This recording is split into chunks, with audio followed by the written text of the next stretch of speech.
Muchas gracias por la amable introducción, presentación. Lo he entendido, siento no hablar en castellano. Por favor, pedirle que encienda el micrófono, porque si no, no se le escucha bien. Gracias por la invitación y gracias por la amable presentación. El tema de mi conferencia es la reconstrucción desde una perspectiva histórica y actual. La reconstrucción está rodeada de polémicas y de rechazo de muchos arquitectos y conservadores de monumentos. Sin embargo, los motivos de este rechazo y el origen de estos motivos en el siglo XIX normalmente no se tienen en cuenta.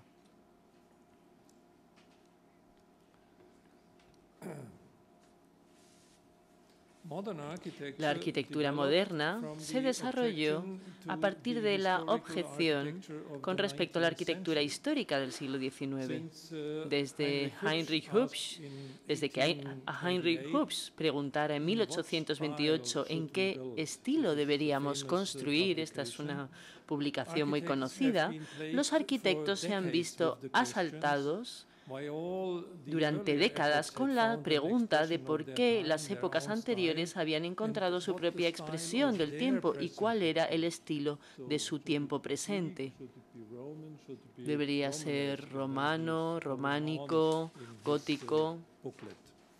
Esto se expresa en este folleto. Posteriormente, hacia finales del siglo XIX, se desarrolló poco a poco el concepto de que las formas de las nuevas tareas constructivas, las estaciones, los hospitales, las fábricas, debían diseñarse exclusivamente de acuerdo con su función y su construcción. Al igual que las construcciones de puentes o las estructuras de sujeción resultaban de cálculos, el diseño de los edificios debía seguir exclusivamente sus funciones y no formas históricas. Ahora bien, el uso de formas históricas empezaba a verse como un signo de que estas construcciones no habían sido desarrolladas de acuerdo con el espíritu del presente. La arquitectura del historicismo, que había diseñado las iglesias góticas, casas consistoriales con estilo renacentista o teatros barrocos, era ahora despreciado como un estilo ecléctico, poco creativo y poco sincero. Todavía hoy los arquitectos modernos hablan del estilo del siglo XIX como un estilo ecléctico y este término se utiliza como algo peyorativo. Solo una arquitectura que no utilizara formas históricas, sino cuyo diseño fuera contemporáneo, era considerado una arquitectura honesta. Ahora, el lema era deshacerse de lo que se denominaba la baba decorativa del historicismo, eliminar todo lo que estaba conectado de la historia, quitar todo esto de las formas puras de la construcción, porque el ser humano moderno no lleva ya peluca ni tampoco miriñaque. Siempre se muestra de esta manera. No puedes estar, digamos, en un contexto moderno con ropajes históricos. Alguien que hiciera eso se estaría disfrazando, estaría haciendo el idiota. Y, por lo tanto, el uso de formas históricas se consideraba una farsa. Así pues, las formas históricas se despreciaban y se incorporaba el vestido blanco del modernismo. Sin embargo, durante mucho tiempo no se constató que esto no era sino un cambio de ropaje.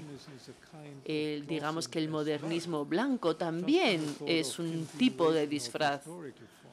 Si hacemos una especie de continuidad, establecemos una continuidad entre las formas históricas. La historia siguió siendo la imagen del enemigo de los artistas, cuya directriz era la famosa formulación de Arthur Rimbaud: hay que ser absolutamente modernos. Los arquitectos modernos adoptaron un gesto de vanguardia antihistórico radical de los artistas visuales, como Marinetti pidió en 1909, «Il faut brûler le Louvre», hay que quemar el Louvre. Le Corbusier hablaba sobre la historia como la morgue, el lugar de los cadáveres. Les llamaban, digamos, que los cadáveres, los vestidos de los cadáveres pertenecían a la morgue. San Elia explicaba que cada generación debía demoler las viejas ciudades y construir ciudades nuevas. Aquí vemos esta idea de que habría que hacer estallar las viejas ciudades y construir ciudades nuevas. El modernismo se definía solo a través de las tareas, las funciones y los materiales del presente y celebraba una superación de la vuelta y la recaída en la historia, es decir, la utilización de formas históricas o estilos históricos. Esta autoconcepción se ve puesta en cuestión por la reconstrucción, la repetición de edificios históricos perdidos y, por lo tanto, las reconstrucciones se rechazan como una recaída en el historicismo y como una mentira. Rem Koolhaas sintetizó el problema cuando explicó: en el siglo XX los arquitectos modernos no eran capaces de pensar el tema de la reconstrucción constructivamente. Estaban en contra porque un arquitecto moderno debía estar en contra. Fin de la cita. El hecho de que el rechazo de la reconstrucción esté basado en la concepción que los arquitectos tenían de sí mismos, desarrollada a partir del rechazo del historicismo en torno a principios del siglo XX, no ha sido una cuestión que se haya analizado. De manera parecida, esto también se aplica al rechazo de la reconstrucción por parte de los conservacionistas del patrimonio cultural. Actualmente, los conservadores de monumentos se inclinan a favor del valor histórico del material y se sienten agradecidos a John Ruskin, que describió cualquier interferencia en un monumento histórico como un engaño y una falsificación.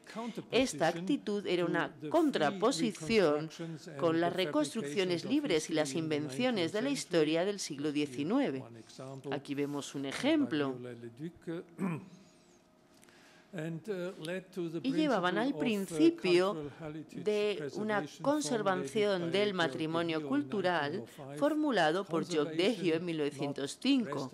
Él hablaba de conservación, no restauración. Este era, digamos, es el principio básico de los conservacionistas hoy.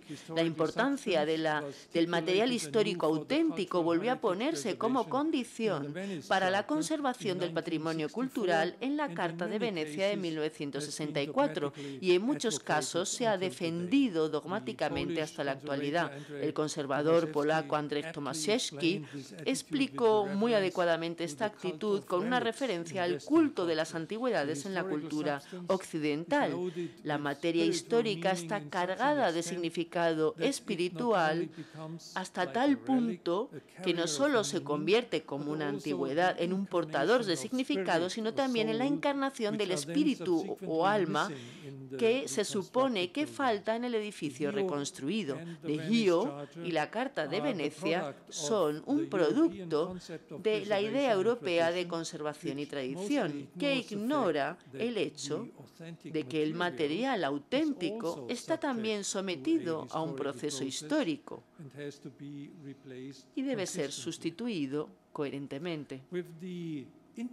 Con la internacionalización de la conservación, el concepto de material auténtico como base de una tradición arquitectónica ha sido puesto en cuestión por una tradición completamente diferente en los países del Lejano Oriente. Con las declaraciones de la UNESCO de Nara en 1995 y de Riga en 2000, la Carta de Venecia, que tenía un carácter dogmático, se vio corregida y en contra de la fetichización de la materia histórica se acepta un espíritu auténtico que justificaría las reconstrucciones, incluso en ausencia de un material auténtico, de un valor histórico.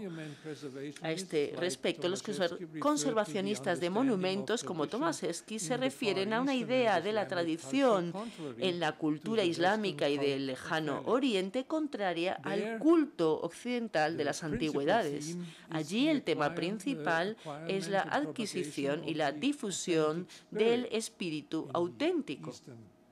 Esto en la tradición de los países del Lejano Oriente. Por ejemplo, durante la reconstrucción ritual cada 20 años del santuario de Ise en Japón. Con la reconstrucción continua hasta la actualidad, se ha transmitido una tradición espiritual y artesana, no el material, 62 veces a la siguiente generación desde el siglo VII. Aquí podemos ver el santuario antiguo y a los 20 años se construye otro, se, digamos, derriba el templo anterior y se construye uno nuevo desde el siglo VII después de Cristo. Y esto ha sucedido 62 veces. No importa el material, sino el espíritu, la tradición que es transmitida de una generación a otra. Este es el motivo por el que en la cultura japonesa, china o coreana, la repetición de un edificio destruido o perdido es un procedimiento habitual para sostener la tradición. Así pues, el rechazo de las reconstrucciones por parte de los conservadores de monumentos y de los arquitectos occidentales está basada en conceptos que solo se han desarrollado a lo largo del siglo XIX en Europa.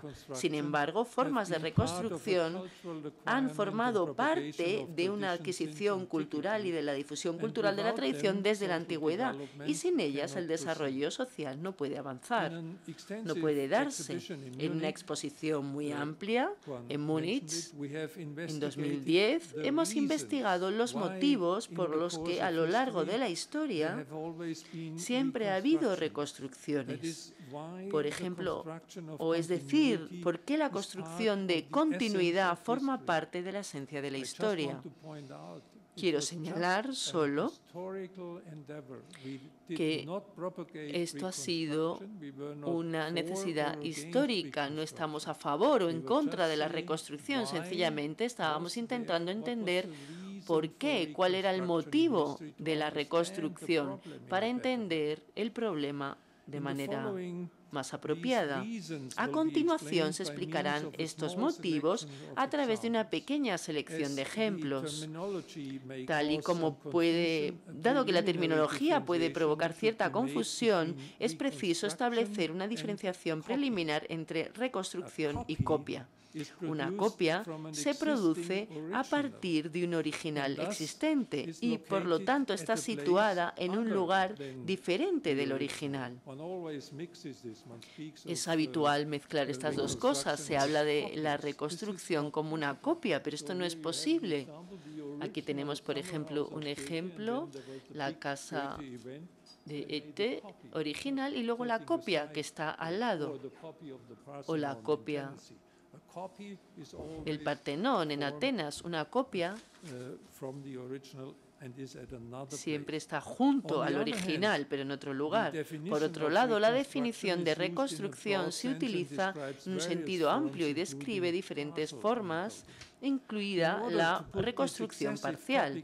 A fin de colocar este tema tan excesivo dentro de una rejilla manejable, el principio de reconstrucción se clasifica de acuerdo con sus temas guía estéticos, ideológicos y conmemorativos, estando todos estos elementos inextricablemente interconectados entre sí. El tema de la reconstrucción en la antigüedad, sin embargo, no se incluirá aquí, porque las diferencias conceptuales e históricas son demasiado grandes en comparación con nuestras discusiones presentes, y esto exigiría una descripción muy amplia y muy específica.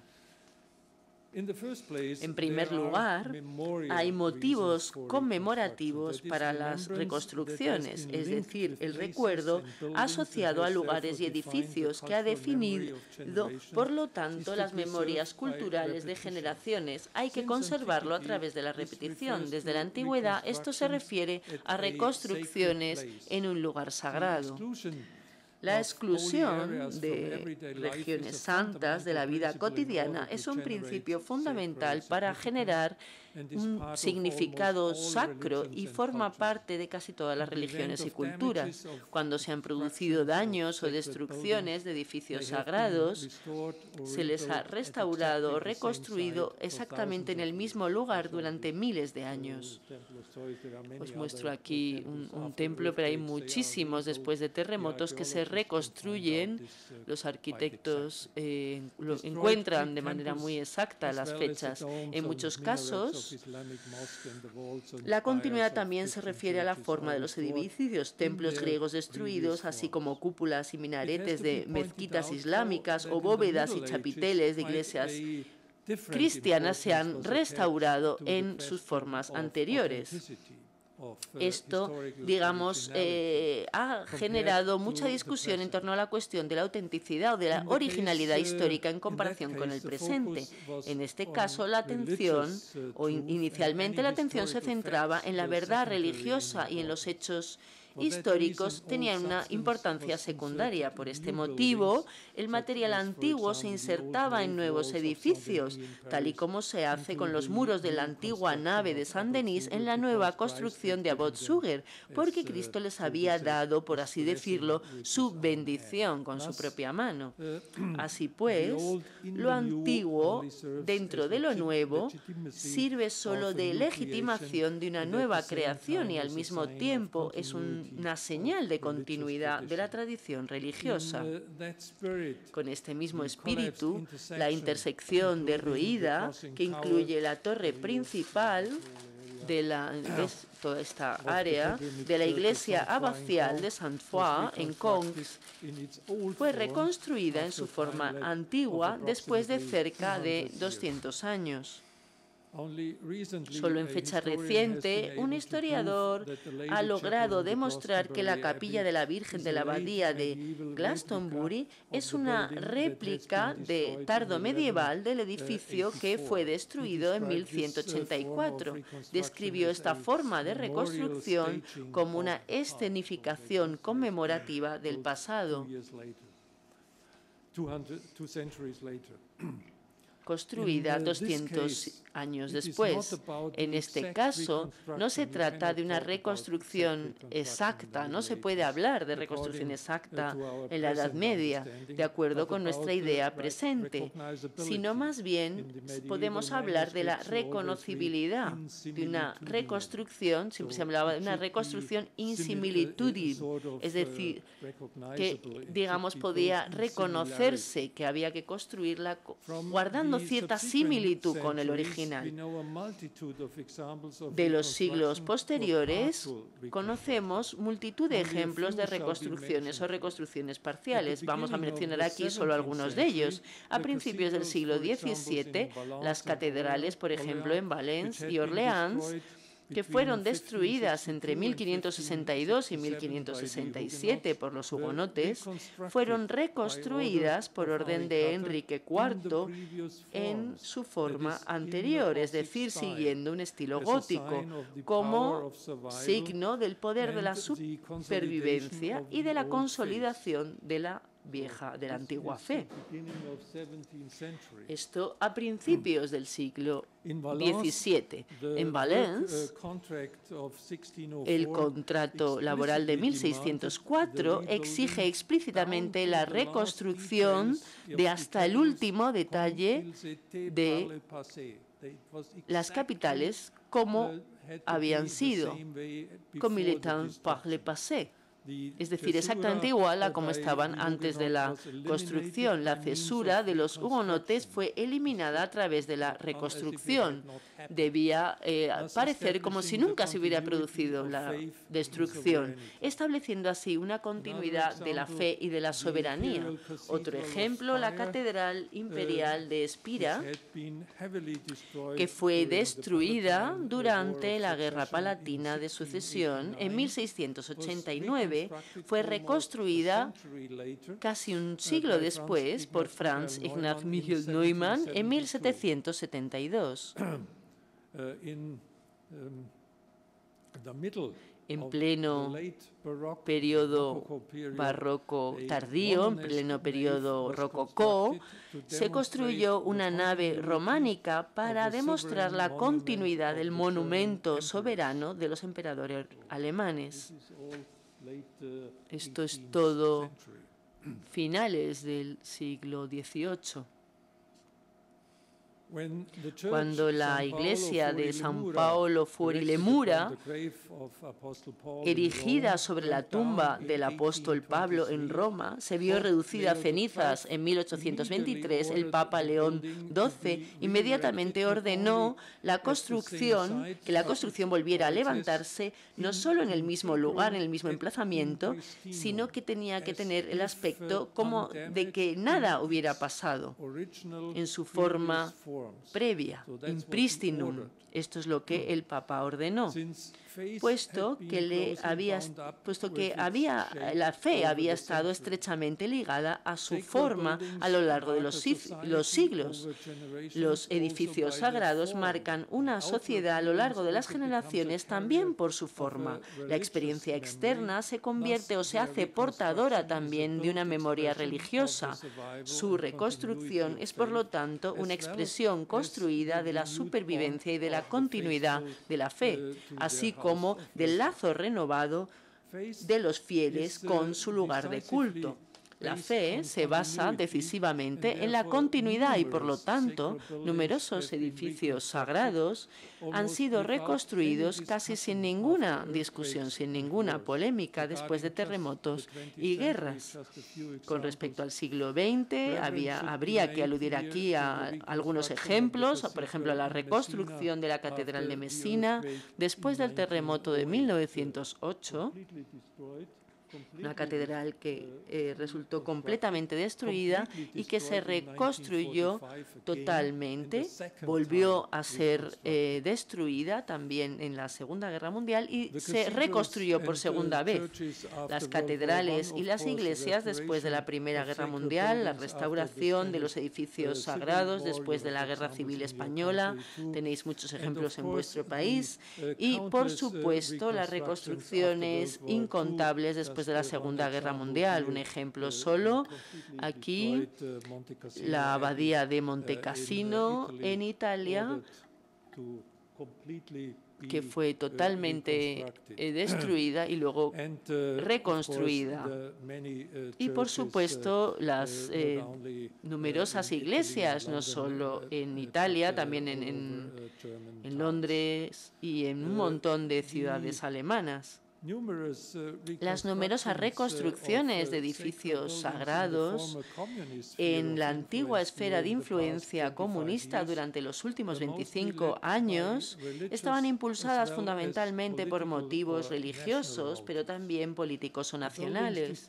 Los edificios destruidos durante la época soviética, que ahora han sido reconstruidos, son casi cientos de catedrales reconstruidos en todo el país. Aquí os muestro solo 4.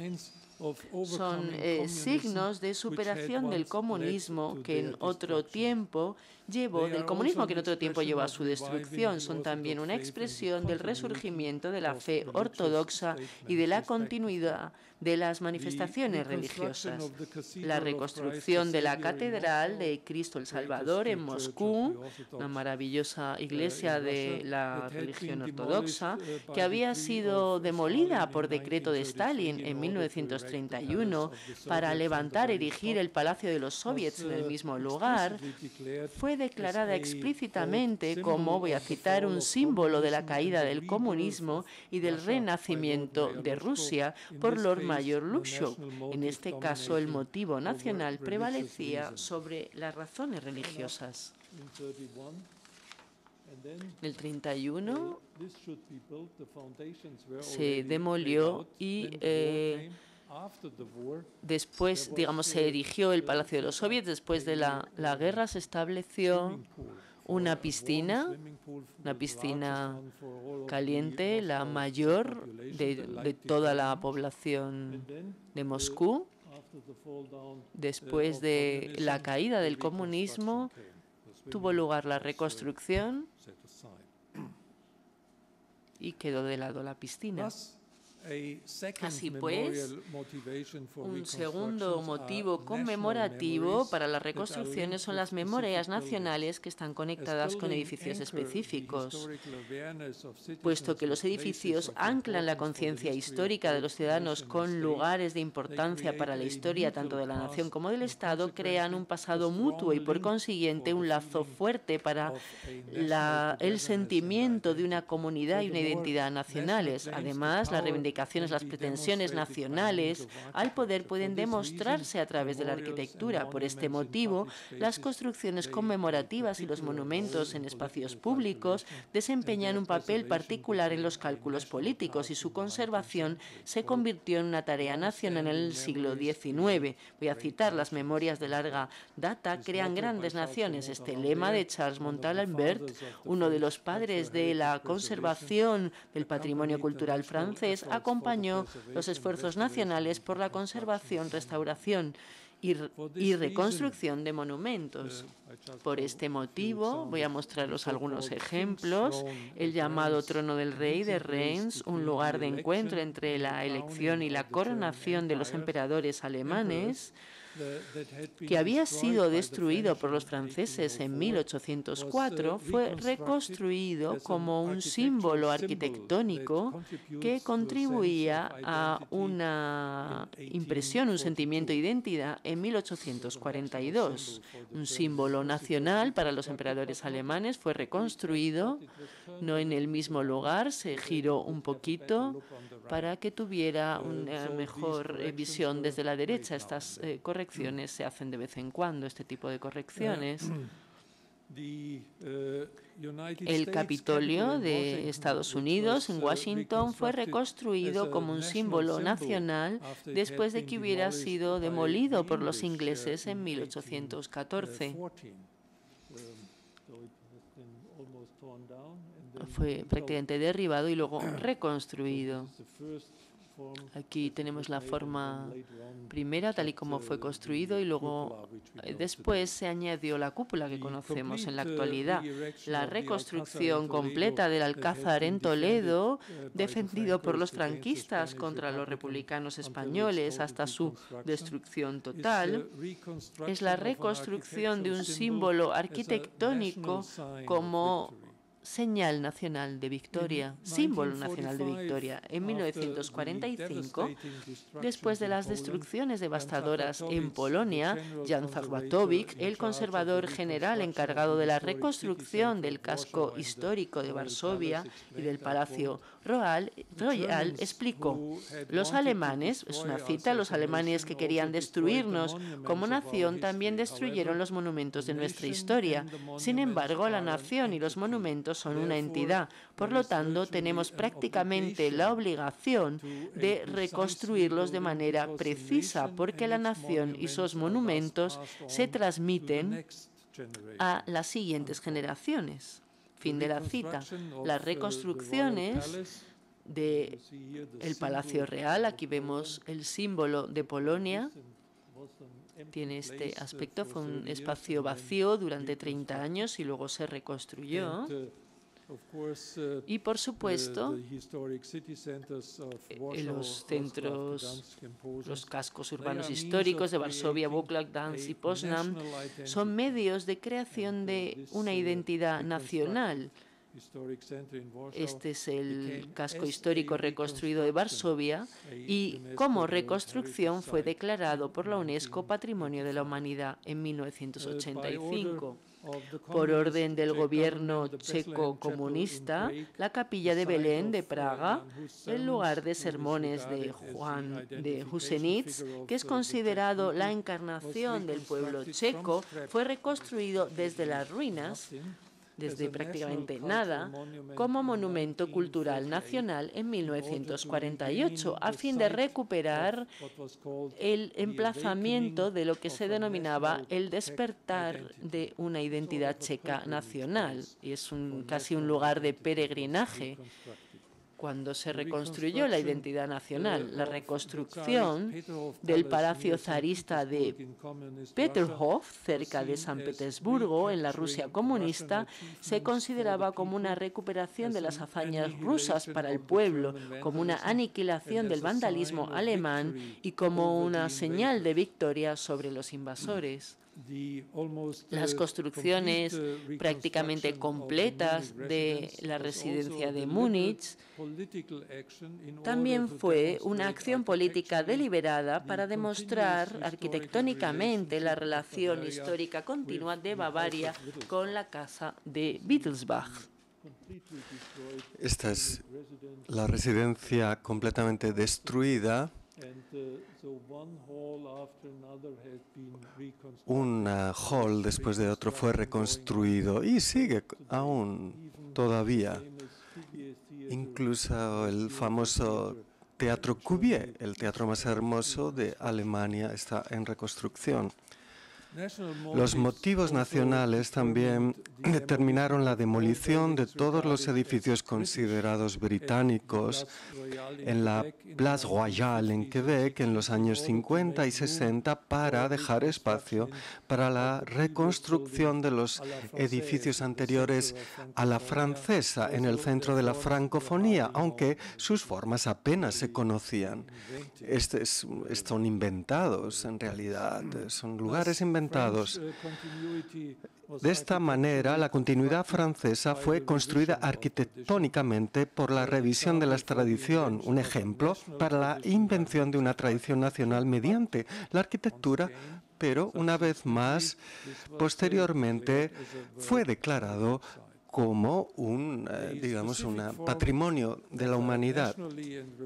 Una forma específica de nacionalidad y orientada religiosamente, una reconstrucción de este tipo es la reconstrucción y deconstrucción del centro histórico de Jerusalén, conquistado y parcialmente destruido en el 67 como barrio judío, donde todos los elementos árabes fueron eliminados para crear, cita, un sentimiento de continuidad para las reclamaciones del pueblo judío para esta área, mediante la reconstrucción creando una identidad nacional de tipo político. Asimismo, el Parlamento israelí, la Knesset, decidió en 2006 reconstruir la sinagoga Hurba en el centro de este barrio judío. Esta sinagoga, que había sido la mayor de Jerusalén y que llevaba en pie más de 100 años como una ruina,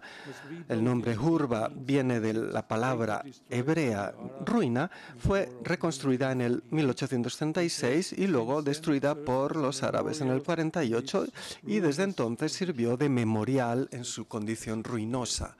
Durante 60 años.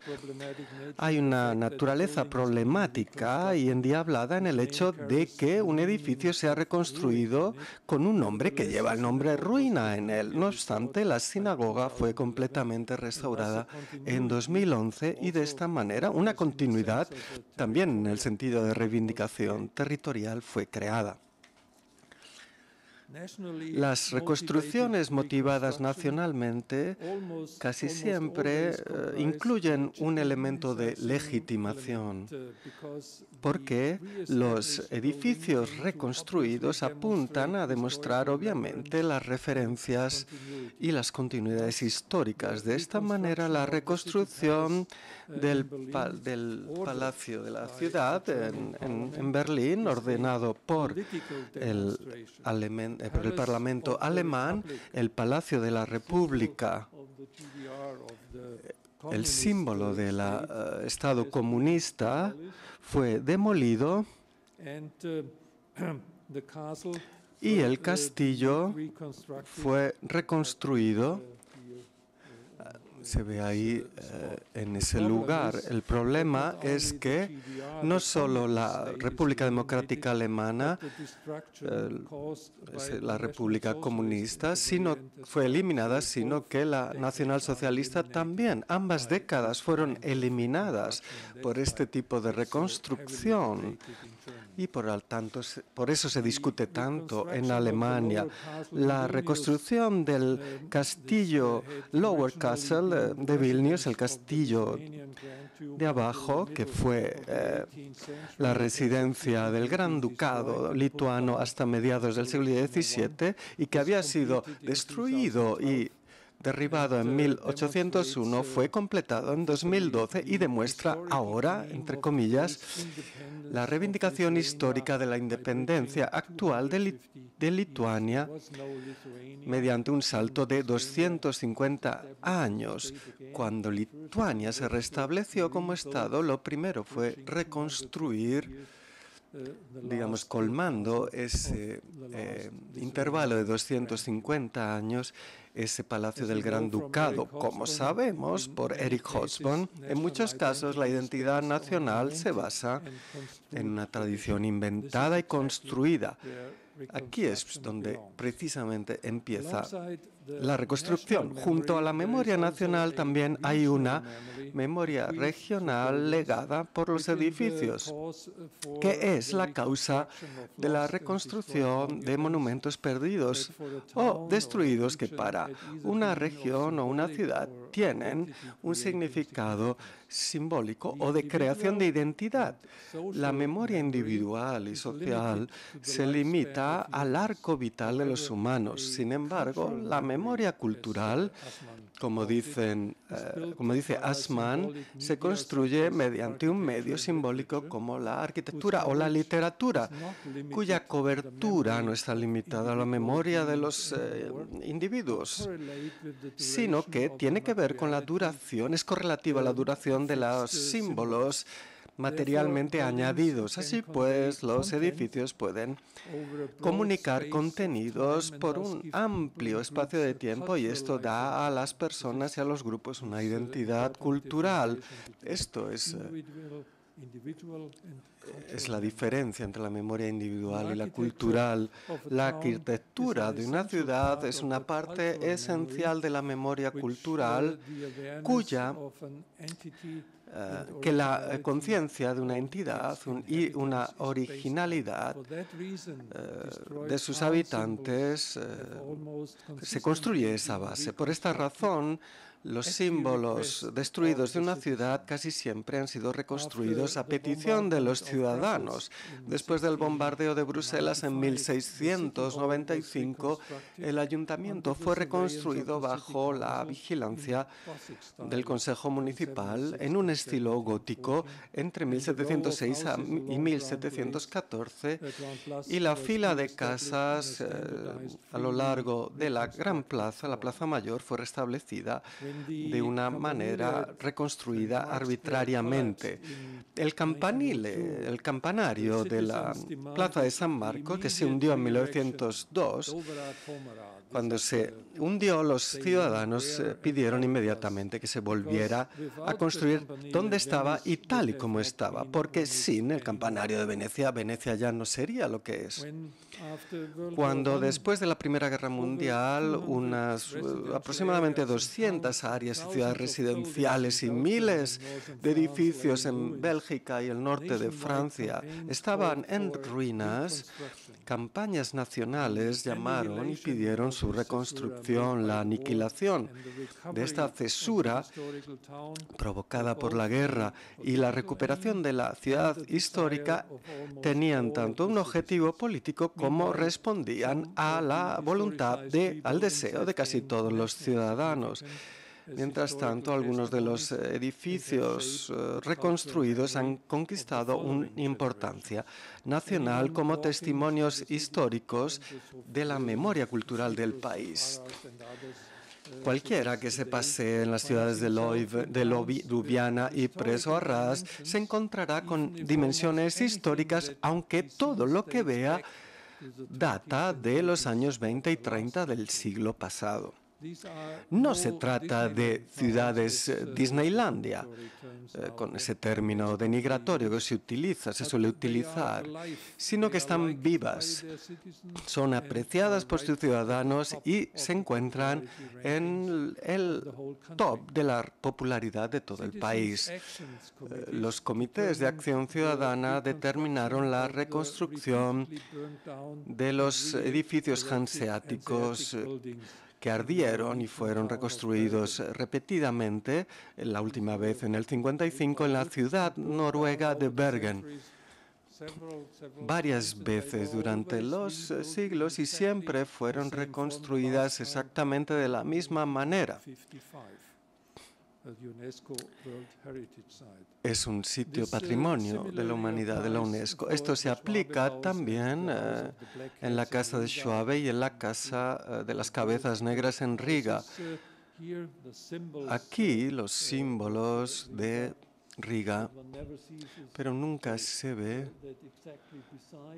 que justamente al lado aquí hay un museo, terrible museo stalinista, que los ciudadanos de Riga querían tener al lado de esas reconstrucciones. Otro símbolo de la ciudad es la reconstrucción de la Hall dorado en Augsburg, mi ciudad donde nací, totalmente reconstruido. Es muy conocido, por supuesto, la Frauenkirche, la iglesia de las mujeres de Dresden, donde fue reconstruida totalmente. Es el último ejemplo de ese puente colmado mediante estos procesos de reconstrucción. Esta lista podría continuar con muchos ejemplos. La identificación colectiva en el espejo de los viejos edificios, tal como ha dicho Jacques Le Goff, es la fuerza motriz que nutre los esfuerzos de reconstruir esos edificios históricos. Casi todas estas reconstrucciones son la expresión del deseo de una mayoría de ciudadanos de configurar el espacio público con arreglo a una memoria cultural tradicional. Un ejemplo particularmente adecuado que demuestra el tema de las exigencias ciudadanas y la identidad urbana mediante la continuidad es la reconstrucción, lo que se ha llamado Neuenhauer Amtshaus, la sala del gremio de carniceros en Hildesheim. La ciudad de casas de madera, de vigas de madera, fue destruida durante la Segunda Guerra Mundial y el símbolo de la ciudad, el salón del gremio de carniceros, había sido elogiado como la casa de madera más hermosa del mundo. La reconstrucción produjo la típica arquitectura enrejada de los 50 que la mayoría de la gente aceptó vistas las destrucciones. Sin embargo, la memoria en Hildesheim seguía viva y una generación más tarde la mayoría de los ciudadanos pidió que volviera al viejo edificio. Y esto lo impusieron mediante medios democráticos. Aquí se ven que no aceptaban la arquitectura moderna, querían que se les devolviera el viejo salón tradicional. Lo consiguieron por medios democráticos. Entre tanto, casi todos de los edificios perdidos anteriormente en la Plaza del Mercado han sido reconstruidos. Alrededor, ha habido reconstrucciones. Creo que esto no ha de ser desacreditado como un anhelo nostálgico de un mundo ideal o una huida de la realidad. Antes bien, hay que darse cuenta de que esta reconstrucción 40 años después de su demolición es ante todo una indicación del hecho de que la arquitectura moderna no ha sido aceptada y que no ha creado monumentos específicos y que la moderna Plaza del Mercado no se había convertido en el centro de la vida social de la ciudad. Durante 100 años la arquitectura moderna se ha propagado. ¿Y por qué se ha conseguido tan poco en el apoyo de la población? Esto han de preguntárselo los arquitectos. Hasta Rem Koolhaas, un verdadero representante de la arquitectura elitista moderna, explicaba que la verdad era, cita, que normalmente no tenemos nada que ofrecer distinto que ofreciera una reconstrucción y además ofrece la reconstrucción una dimensión histórica, continuidad y una asociación emotiva. Así, la reconstrucción es también un signo de un fracaso concreto de la arquitectura moderna, lo que dice uno de los arquitectos modernos más famosos, Peter Kulka. Dice que la reconstrucción demuestra este fracaso de la arquitectura moderna y esto hay que tomarlo en serio. Y esto es exactamente ¿por qué ha habido tanta oposición a la misma? Un análisis de la falta de aceptación y de las críticas por parte de los ciudadanos ha de hacerse aún, y hay que analizarlo, puesto que el espacio público es el espacio de los ciudadanos. Para muchos ciudadanos, al menos en Alemania, la continuidad histórica está por encima de la novedad de un edificio. Y como constructores, esto exige la subordinación del arquitecto a la historia y al reconocimiento de que hay lugares y entornos en los que las obras de sus colegas históricas y la identidad profundamente arraigada con el lugar en la mente de los ciudadanos son más importantes que su percepción de la arquitectura. Esta subordinación es un tema problemático para los arquitectos, pero hay que discutirlo. Como cuarta razón para las reconstrucciones, me quisiera afirmar la preservación de una continuidad de reminiscencia de personas y acontecimientos mediante y en la arquitectura. La memoria de los humanos es de naturaleza topológica, es decir, su estructura depende de las localizaciones y por esto la arquitectura es en particular capaz de evocar memorias. Todo el mundo sabe esto, todo el mundo puede recordar un lugar específico no por un libro, no por un nombre, sino porque está anclado topológicamente en la memoria. En el caso de la pérdida de un edificio, su repetición puede cumplir la tarea de preservar las memorias de personas y acontecimientos. Esto también es una manera de construir continuidad. Para conmemorar las personas, la práctica habitual desde la antigüedad ha sido preservar, restaurar y, si es preciso, reconstruir sus lugares de nacimiento, residencia, trabajo y muerte.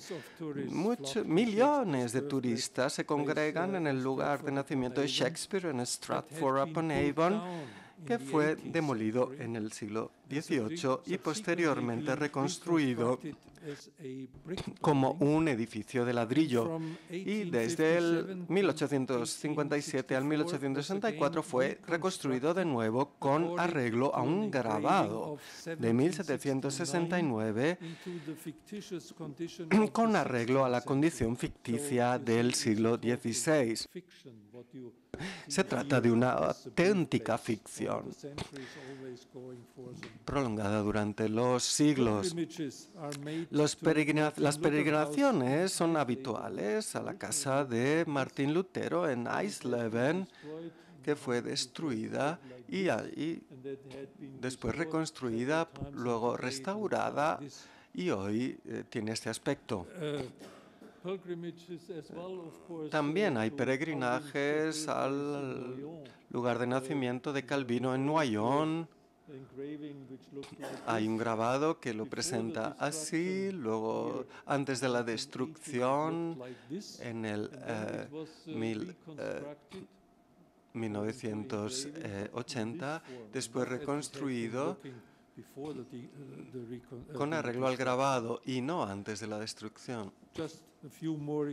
Algunos más ejemplos: la casa de Rubens y su jardín en Amberes, una reconstrucción completamente libre de 1938 con arreglo a grabados, cuadros y libros de jardinería del siglo XVII, porque no había quedado nada.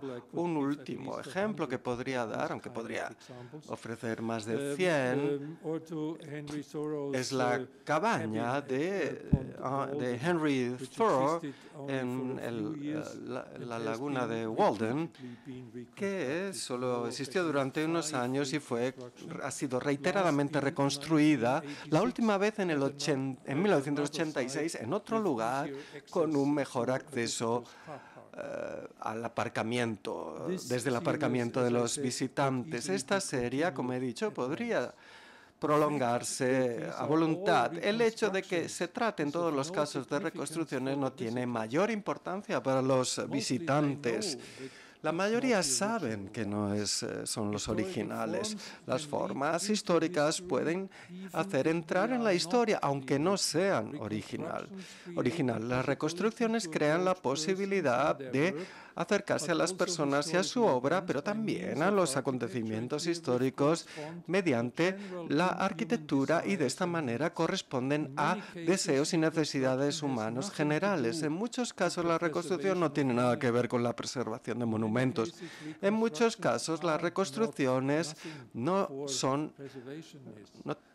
significan nada para los preservacionistas, sino que se trata más bien de un proceso de cultura conmemorativa conducida o motivada por categorías religiosas o de la memoria y a intereses que tienen que ver con un periodo particular de la cultura. Si el mayor de los objetivos es la preservación de la memoria mediante la arquitectura, la sustancia de los edificios no tiene por qué ser original. Sencillamente tiene que tener un efecto psicológico e histórico. Esto no quiere decir que haya que favorecer la arbitrariedad, pero hay un quinto motivo de las reconstrucciones, que es el deseo de recuperar un espacio perdido o una entidad perdida. En el caso del Teatro Nacional de Múnich, los ciudadanos exigieron una reconstrucción exacta de su tan estimada ópera después de un fuego que se produjo en 1823. Los ciudadanos dijeron: queremos recuperar esto porque el conjunto nos gustaba tanto. Y otro arquitecto, Leo von Klenzig, fue uno de los grandes opositores. Fischer ya había muerto y tuvo que reconstruir con arreglo a las formas de Fischer. Esto también es el caso de muchos teatros. Por ejemplo, el Teatro del Liceu en Barcelona, que se quemó en el 94 y reconstruido en el 99, o la Fenice de Venecia, que se quemó en 1996 y fue reconstruido en 2004. A partir de los numerosos ejemplos, señalaremos algunas reconstrucciones de edificios donde los arquitectos modernos del siglo XX han apuntado principalmente a recuperar una cualidad espacial perdida. Y a propósito, esta reconstrucción de la arquitectura moderna no se discute tanto. Se acepta que si uno intenta recobrar la cualidad estética, se acepta. Por ejemplo, el pabellón del nuevo espíritu, el núcleo revolucionario de un nuevo concepto residencial y desarrollo urbano de Le Corbusier, ha sido reconstruido en Bolonia. En la capilla Otaniemi, uno de los edificios sagrados más famosos, hoy más de Eiko y Circa Siren, reconstruido por los propios arquitectos después de que se quemara en 1976. Hay esta recuperación de la interacción entre el espacio natural y el espacio sagrado.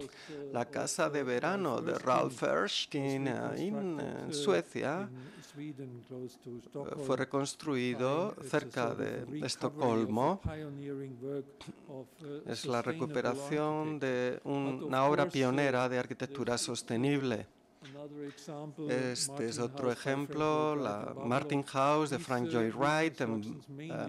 Estas reconstrucciones tienen sobre todo razones económicas y financieras.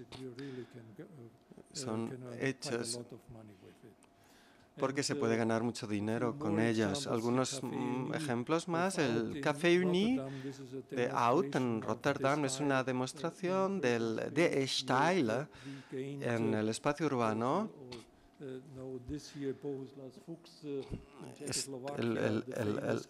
Bohuslav Fuchs en Brno, reconstruido a petición de los ciudadanos porque lo querían recuperarlo. O un ejemplo de muchos edificios de Mendelssohn, de Erich Mendelssohn, el Luckenwalde y Berlín, completamente reconstruido para recobrar la dinámica arquitectónica de Erich Mendelssohn.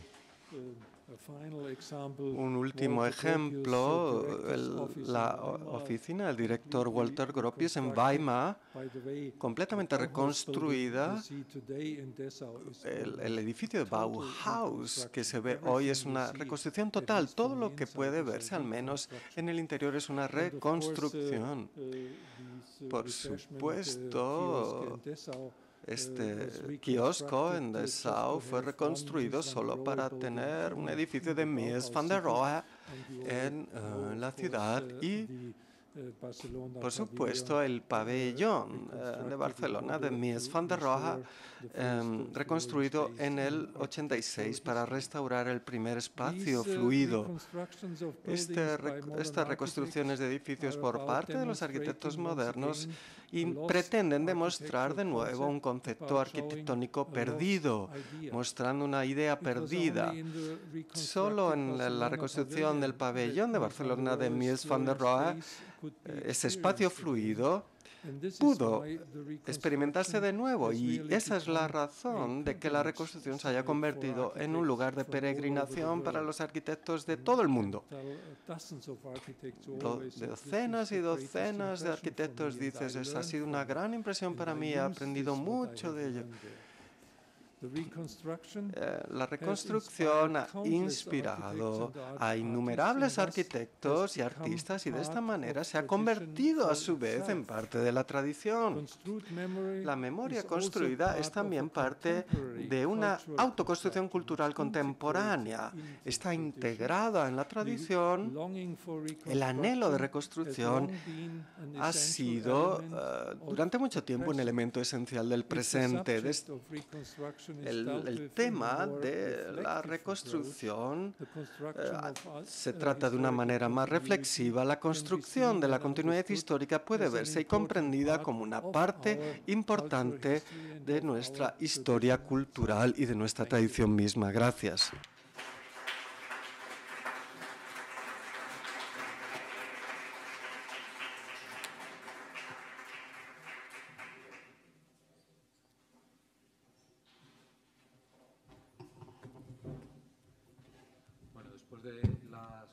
Solemos abrir un turno de preguntas. Si alguien tiene alguna pregunta o alguna duda para preguntarle al profesor Nerdinger.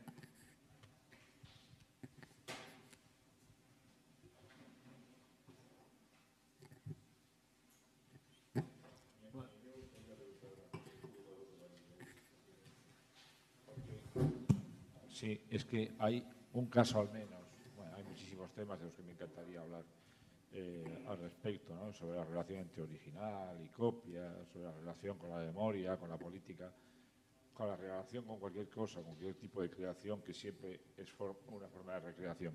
Pero hay un ejemplo que yo creo que es más perverso que todo lo demás, y es el ejemplo del Palacio de la República en el caso de Berlín. En el caso de Berlín, porque ahí, para reconstruir algo que ya se había destruido, se destruye algo que estaba construido. Es decir, que no es una mera reconstrucción. Me gustaría que comentara algo más al respecto de ese palacio. Juan wants to further explanation about the Republic's palace in Berlin, because to reconstruct that building, you have to destroy the former building that was already built there. So it's a reconstruction over destruction. Could you please explain a little more about that?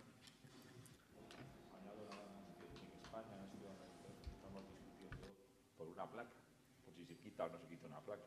Y ahí se ha quitado un edificio entero. Y eso es democrático. Yeah.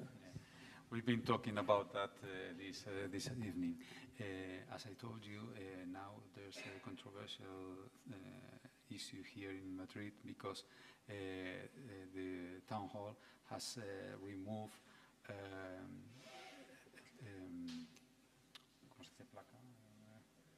the plaque, memorial plaque, and we're quarreling about that. We're struggling about that. And you in Berlin, you remove an entire building, and that's all. Yeah. In Berlin, this is En Berlín, elimination esta eliminación y esta es la destrucción de la época comunista. Este es el significado. Y esta es una decisión estrictamente política tomada por la mayoría del Parlamento alemán. La mayoría de los arquitectos y de los conservadores están en contra de esta decisión. Y hubo una petición ciudadana para que el Palacio de la República se mantuviera en su lugar. Pero esto se lleva a cabo por motivos políticos, para borrar la época comunista del corazón de Berlín. Creo, bueno, estaba la pregunta de qué hacer con los edificios nazis. En Alemania, en toda Alemania hay estos edificios. Y por supuesto, de vez en cuando ha habido discusiones, debates, gente que sostenía que había que hacerlos desaparecer para olvidar esta época horrible. Se hizo una pequeña película donde vemos, digamos, estallar algunos de estos edificios. Y la idea es hacer allí unos museos nuevos que cuentan la historia. Pero bueno, todos los edificios representativos, todos los edificios importantes nazis en estos momentos son edificios protegidos, son parte de una historia negativa, pero es una historia negativa que tenemos también que aceptar. Les llamamos unbequem, que es monumentos incómodos. Hay que vivir con estos monumentos incómodos porque nos recuerdan esta época. Hay un ejemplo célebre. Cuando empezó la Revolución Francesa, en 1789, lo primero fue la demolición por parte de los ciudadanos de la Bastilla. Prácticamente al mismo tiempo, quemaron los ayuntamientos. Había todo alrededor de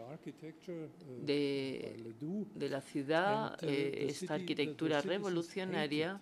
Los ciudadanos odiaban estos edificios porque eran símbolo del sistema tributario. En ese momento, en los debates, el Abbé Grégoire, que dio un discurso contra el vandalismo, dijo: debemos conservar estos documentos porque nos recuerdan que en otro tiempo no fuimos libres. Son símbolos que nos recuerdan una época mala y por eso es preciso conservarlos. Y esto es exactamente lo mismo que se puede decir con los edificios nazis y con cualquier tipo de construcción que represente dictaduras en todo el mundo. No podemos mantenerlos todos, pero tampoco podemos eliminarlos todos y comportarnos como si esto nunca hubiera sucedido. Quizá la educación sería la cuestión, conservarlos y mostrarlos, mostrar qué representan.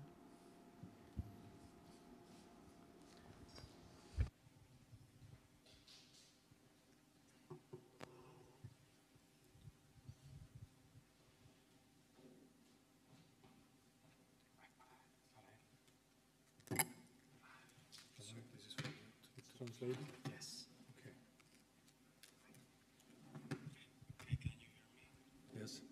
Buenas tardes. Muchas gracias por la conferencia, que ha sido muy interesante. Y a mí me gusta mucho el ejemplo que han elegido sobre Berlín, porque en Madrid también se han derribado a los años 60 y 70 del siglo pasado muchos palacios en el Paseo de la Castellana, por centrarme en un ejemplo. Y en su lugar se han construido edificios modernos que para unos arquitectos son maravillosos y para otros son un horror. Y no sé, un poco el sentimiento de la población en Madrid es que cuando recuerdan los palacios de la Castellana, los recuerdan con pena de que se hayan perdido. Entonces, yo no sé si es posible en Madrid plantear alguna política o alguna estrategia para recuperar todo ese patrimonio. Y entonces, por ejemplo, tenemos el Centro Colón, que es un edificio moderno que no dice nada, y en su lugar había un palacio de Medinaceli espectacular, o el Ministerio de Sanidad, que estaba enfrente del Museo del Prado, que es para unos un edificio estupendo y para otros muy feo, y en su lugar estaba el Palacio de Chifré, que era como una especie de Alhambra de Granada pequeña en Madrid. Entonces, haber perdido ese patrimonio en el Paseo de la Castellana, en pleno centro de Madrid, a mucha gente le da pena. Lo que pasa que no sé si hoy en día eso se puede pensar en recuperar o no. Esa era mi pregunta.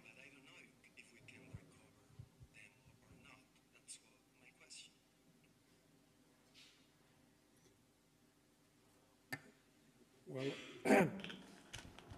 I would say Sí, diría architectural history is que la historia de la arquitectura es un proceso permanente de demoliciones y reconstrucciones y no es posible detener este proceso, no puedes interrumpirlo, no puedes decir quiero recuperar esto sin más.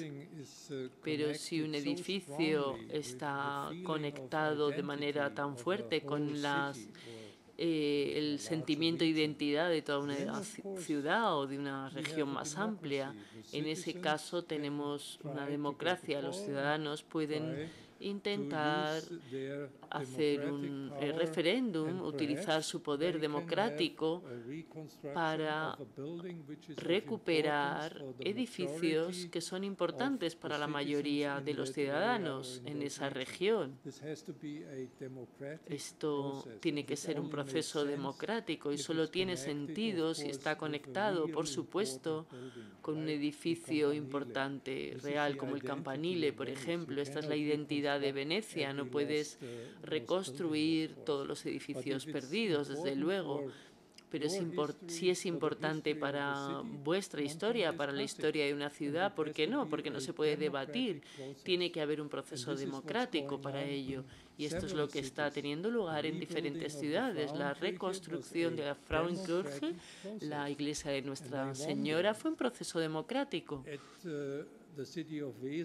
En la ciudad de Basel, los ciudadanos querían recuperar su precioso ayuntamiento gótico. Lo habían perdido, perdieron el proceso porque la mayoría no lo quería. Eso es así, es la democracia.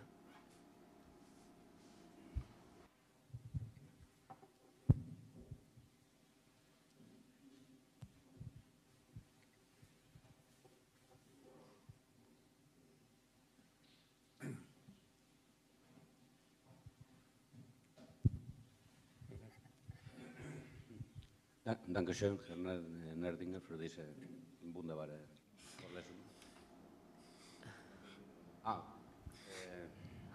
Bueno, muchas gracias, profesor Nerdinger, por esta extraordinaria conferencia. Las cinco motivaciones que ha señalado a la hora de evaluar la reconstrucción abundan en una línea, en una dominante. En todo caso se trata de continuidad, de saltar rupturas, es decir, de una especie de reforzamiento identitario que puede afectar a elementos religiosos, nacionales, personales, etcétera, etcétera, etcétera. Claro, no pierdo de vista de que lo que usted estudia es la reconstrucción. Está indisolublemente vinculada la reconstrucción, toda reconstrucción, a un reforzamiento identitario, a una invención de la tradición. Es decir, es esencialmente tradicionalista, conservadora, incluso reaccionaria. Por el contrario, la reconstrucción no debería introducir un elemento de ruptura, un elemento centrífugo, de daño, de herida, es decir, algo que haga dudar precisamente de esos saltos de recuperación del pasado, que por otra parte son políticamente peligrosos.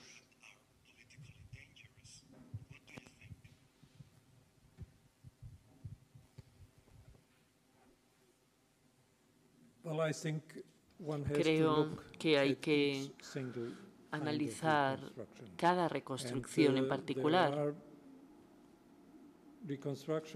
Hay reconstrucciones realizadas solo por motivos políticos, y esto es un verdadero problema, lo que tenemos en el Palacio Municipal. Pero hay reconstrucciones como esta, por ejemplo, o la del pabellón, que han tenido una importancia extrema para la reflexión de la arquitectura y de los artistas. Conocemos docenas de artistas que han estado trabajando allí y han recibido muchísima inspiración de este proceso. Han podido inspirarse porque han podido recorrer todo el espacio. Así que estamos llegando a obtuvimos esta idea de Mies van der Rohe. Fue inspiración para el trabajo de muchísimos arquitectos y artistas.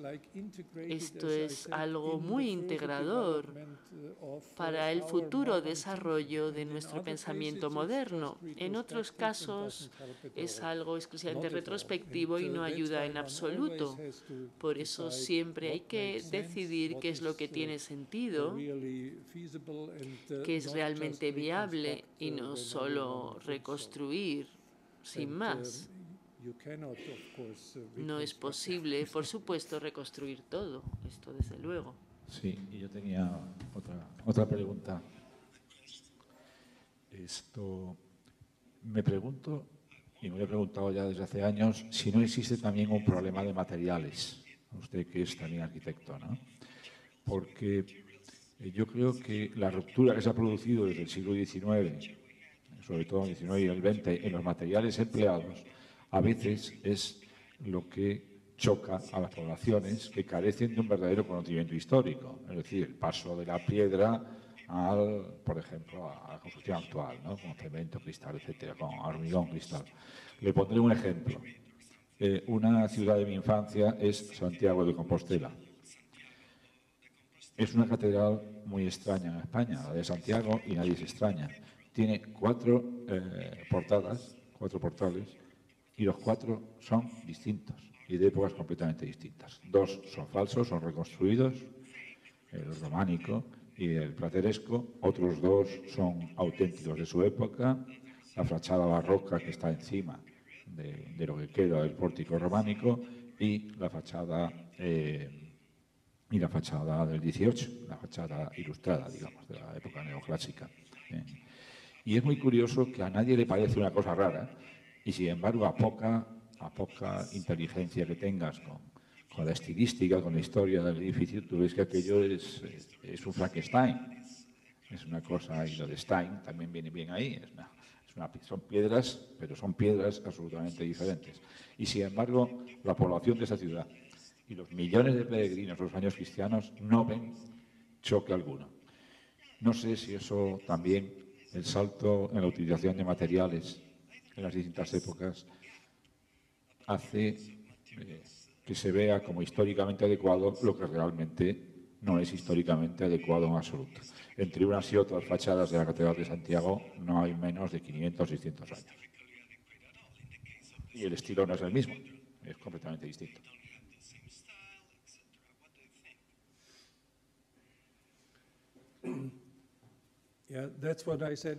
Sí, por eso he dicho al principio que la arquitectura moderna está en contra de la historia. La concepción del modernismo es esta. Queremos tener una ruptura. Todas las épocas históricas anteriores tenían cierta conexión con la historia y puedes seguirlo en los historiadores de la arquitectura, que todas las formas tienen conexiones con otras formas históricas y hay una verdadera ruptura con la aparición del modernismo. Esto es algo que nunca ha sucedido antes en la historia de la arquitectura, una verdadera ruptura. Las formas modernas, en su mayoría, no tienen ninguna relación con las formas históricas. Por este motivo, hay una ruptura mucho más fuerte que si colocas, por ejemplo, un edificio neoclásico junto con un edificio neobarroco. Estas son, digamos, hay una continuidad histórica entre todas estas formas. Todos utilizan elementos históricos. La arquitectura moderna es completamente diferente. Utiliza materiales nuevos, exactamente lo que has dicho, porque el hormigón, el acero ofrecen la oportunidad de hacer algo completamente nuevo, completamente diferente, algo que nunca se ha fabricado en la historia antes. Este tipo de, ¿cómo llamarlo? Una construcción de tensión. Esto es algo que solo puedes hacer con acero o con hormigón. Digamos que tiene unas sujeciones muy especiales que permite suspenderse en el aire. Esto es algo que solo viene a partir de una nueva construcción estética, pero también nuevos materiales, y por este motivo hay una ruptura que es más fuerte, más radical que ninguna otra ruptura anterior, y también por este motivo tenemos problemas si los edificios modernos se colocan sin más junto a edificios históricos. Hay muchos casos en los que hemos encontrado soluciones maravillosas y los arquitectos intentan de alguna manera responder a estos problemas. Álvaro Sitza, por ejemplo, en Santiago de Compostela, juega con este edificio moderno, tomando algunas conexiones, estableciendo algunas conexiones y trabajando con la historia. Creo que este es un ejemplo maravilloso de cómo se puede trabajar con la historia con formas modernas y materiales modernos. Pero si te limitas a colocar una construcción de hormigón normal y la colocas junto con una construcción histórica, generas un contraste que es insoportable para muchos. Una pequeña cosa que me parece sorprendente. Bueno, que me parece que también es coincidente, ¿no? Hace unos años, al leer las memorias de Albert Speer, del arquitecto de Hitler, recuerda cuando le explica a Hitler por qué hay que construir con piedra.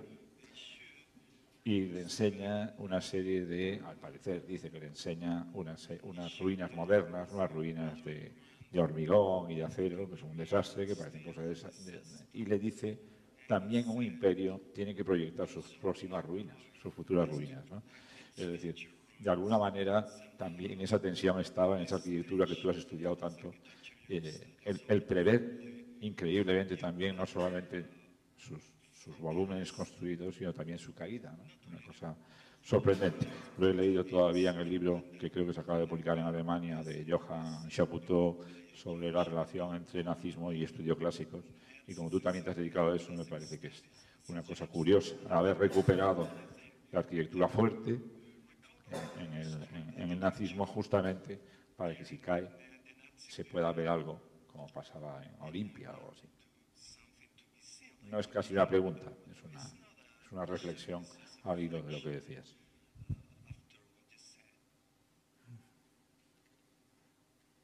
Well, Bueno, that's what you refer to. It's called the esto a lo que te has referido Nuremberg se llama theory. la So that Nuremberg the ruin Theory, has a quality, que la ruina tiene una Speer writes cualidad, in his y memories Speer en sus that, memorias he has made a sketch dice que ha hecho un borrador showing this to Hitler y and que se lo ha saying to mostrado him, a Hitler that, y le ha dicho he has designed his architecture in que a ha way diseñado su that arquitectura de una even manera if it's destroyed que in 1,000 incluso si years, se it will destruye en look 100 great, años, like the Caracalla seguirá temples teniendo or una something like grandeza, this. como los templos fake. griegos. Esto es It's a falso, complete fake, like almost es everything una falsificación Speer completa, has written in his memories. como casi todo lo que ha I escrito have, Speer en sus memorias. It's really, Speer is a great Speer liar. Es un gran And, mentiroso he has made up these things. There is y ha no inventado evidence estas at cosas. No hay all. ninguna This is prueba en just absoluto. written there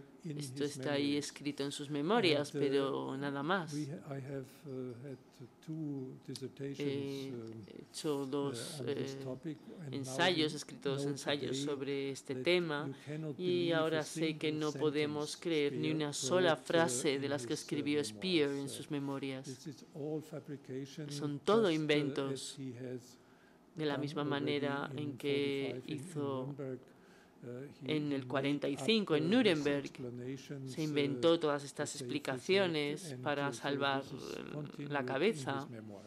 y esto So continúa en this sus is the memorias. Ruinenwehr theory, is a Así que fake. esta teoría de las ruinas, y que incluso con ruinas parecerán magníficos los edificios, es falsa, totalmente falsa.